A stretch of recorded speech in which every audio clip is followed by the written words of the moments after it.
chose, j'aimerais bien savoir qui vous êtes, donc si vous pouviez vous présenter. Je m'appelle Terran, capitaine de l'équipage du Leflian.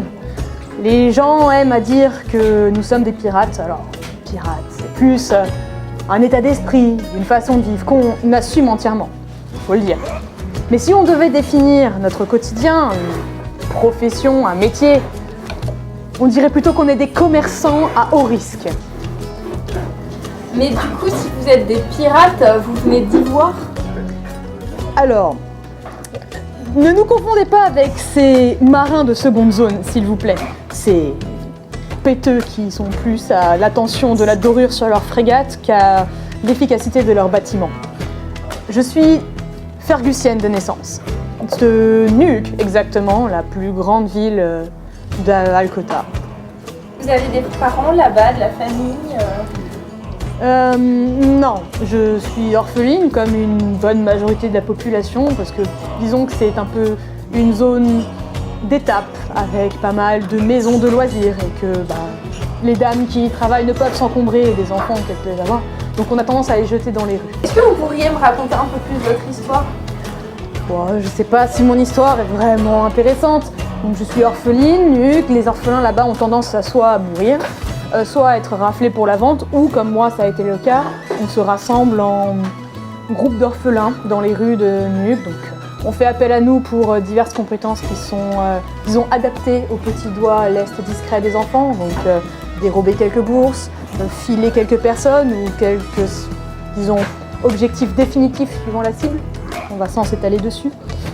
Et donc pendant plusieurs années, j'ai survécu avec ce genre de groupe.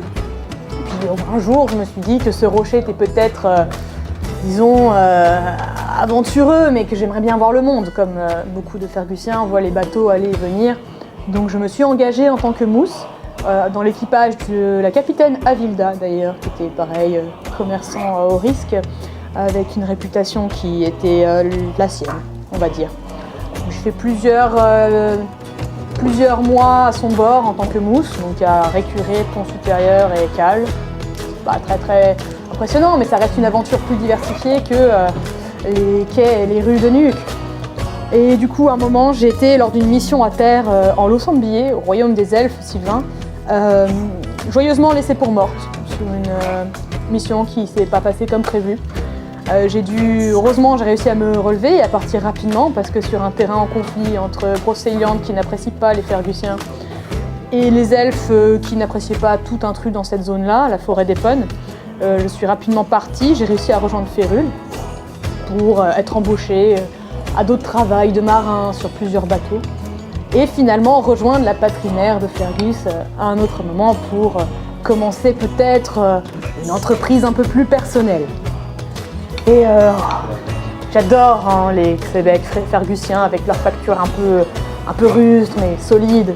Mais alors, les bateaux fous de ça. Une petite goélette alignée, des courbes graciles. Vous parlez de goélette, mais oui. Vous parlez d'oiseaux. Non, c'est un bateau. Une goélette est un type de bateau. En l'occurrence, c'est un deux-mâts avec des voiles. Une goélette alignée, ça veut dire qu'en haut du mât de misaine, vous avez plusieurs voiles qui ne sont pas carrées, qui sont du coup des huniers. C'est différent. Et alors, des courbes graciles, une vitesse imbattable et capacité de 40 passagers quand même, 150 à 180 tonneaux. Et malgré tout, on a atteint quand même une vitesse maximum de 20 à 25 nœuds, suivant en fait la charge du bâtiment. Et imbattable. Je voudrais pas trop me vanter, mais sûrement un des bâtiments les plus rapides d'Algaroth. Malgré le fait qu'en plus on est en train de leur ajouter des pièces d'artillerie en ce moment. Bon. Hélène, en parlant d'artillerie. Oui. Les comptes, c'est pas bon. Comment ça, les comptes, c'est pas bon? Non, pas tout de suite. Non, les chiffres. À bord, tu les montreras à Gulnak, hein? Il s'occupera des chiffres.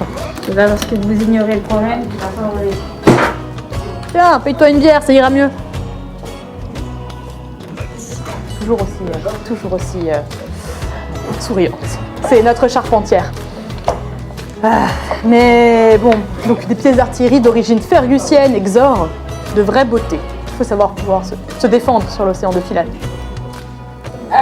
Très bien, donc du coup vous êtes fergusienne.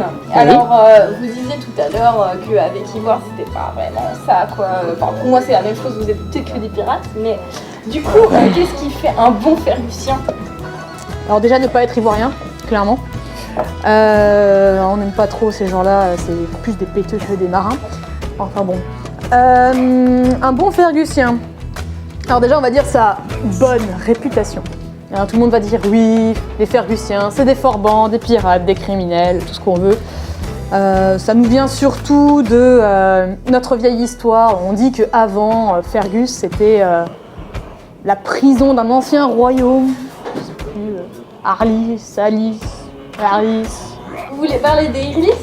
Irlis, oui, peut-être. Enfin, bref. Bah, si vous connaissez un petit peu votre géographie, vous sauriez. Hein. Vous naviguez, non? Vous devriez connaître votre géographie. Alors, je sais pas si vous êtes au courant qu'au sud de Fergus, c'est principalement de la banquise, donc il n'y a plus grand-chose à voguer là-bas. Mais bon, passons, ça va que vous ne voyez pas trop du monde. Donc, cet ancien royaume, qui était très connu autrefois, avait sa prison qui s'appelait l'île de Retz. Et l'île de Retz, c'était en fait la prison de leurs criminels, leurs meurtriers, et ils étaient tous enfermés là-bas. Et quand le royaume a... Attends, rendez-lui sa bourse, renard. Ah justement, en parlant d'argent, est-ce qu'on pourrait avoir notre solde? Rendez-lui sa bourse, on en reparlera après. Tenez, prenez-vous une bière aussi. Hop. Et apprenez à rattraper les pièces au passage. Merci. Vous arrivez à voler une bourse, mais vous n'arrivez pas à rattraper une pièce. Oh, on la prend. C'est cela, oui. Désolé. Surveillez votre bourse, hein, dans ce genre de bar, il vaut mieux. Nous sommes d'honnêtes commerçants. Non, c'est vrai, avec tout ce que vous m'avez raconté, vous êtes vraiment très très honnête. Eh ben, figurez-vous que tout le monde joue sur cette réputation, mais ils sont tous contents de venir pleurer à nos pieds pour réclamer nos compétences dans divers domaines. Bref, la réputation fait sûrement le début d'un Fergusien. Après, la capacité à survivre, parce que la vie ici n'est pas facile, nous n'avons pas de culture ou quoi que ce soit, il faut apprendre à survivre avec ce qu'on a. Tout marin fergusien qui se prétende comme tel doit savoir naviguer, parce qu'entre les vents contraires, les contre-courants, les récifs escarpés et les petits bouts d'iceberg qui se baladent autour de l'archipel, il faut savoir voguer correctement. N'importe qui ne pourrait pas rejoindre le quai de Nuuk sans avoir un minimum d'expérience à la barre. Et le respect du code, évidemment. Nous avons un code et un respect profond pour nos pavillons. Alors, je ne vais pas vous l'étaler ici, mais globalement, c'est le respect du capitaine de bord, les problèmes comme les duels, les mécontentements. Oui, qu'est-ce que c'est que ce bonjour, reviens ici? Qui c'est qui lui a planté la fourchette dans les fesses? Rosé, calme-toi! Aïe. C'était mérité, hein. Mais j'ai rien fait, j'étais parti pour une bière. C'est normal. Donc oui, le respect du code c'est important, donc ce genre normalement de soucis se règle évidemment à terre, c'est pour ça qu'ils se permettent de le faire ici. Pas de relation sur un bateau, pareil, à terre toujours. Et le respect du pavillon, parce que le pavillon c'est l'identité d'un équipage, c'est l'identité de son bâtiment, de son capitaine, on le respecte, tant sur son emblème que sur sa valeur. Et notamment, tous les pavillons de Fergus sont raccrochés par des chaînes noires qui sont propres à notre facture. Donc si vous entendez le doux cliquetis mêlé aux vagues près d'un bateau, vous devriez prendre peur. Ce n'est pas bon signe pour vous. Dashing through the snow is something we ain't done because we never go away from tropic sun. Keep your cold and ice. We think it's kind of dumb. We've got our Christmas paradise with beaches, girls, and rum. Our jingle bells, jingle all the way. Oh, what fun it is to sail the Caribbean today. Jingle bells, Christmas on the sea. Yo ho ho, a Santa's life for me. Yo ho ho, a Santa's life for me. Merry Christmas, matey. And a Happy New Year. Nana, je te jure, elle me parlait comme si j'étais moins que rien. Franchement, à me prendre de haut, même les Ivoiriens ont pas l'air aussi péteux. Franchement, je me suis contenue. Tu vois, pour la réputation de Fergus et tout, mais... Ah, puis pour la réputation de l'équipage, je veux dire, il va bien falloir qu'on fasse des transports après. Oh là là, je sais pas c'est quoi cette odeur, mais ça pue, je crois que ça vient de l'autre blonde là-bas que j'ai interviewé tout à l'heure. Ma bière, non. Vas-y, je vais me la faire. Viens là, reste-moi, si tu l'envoies.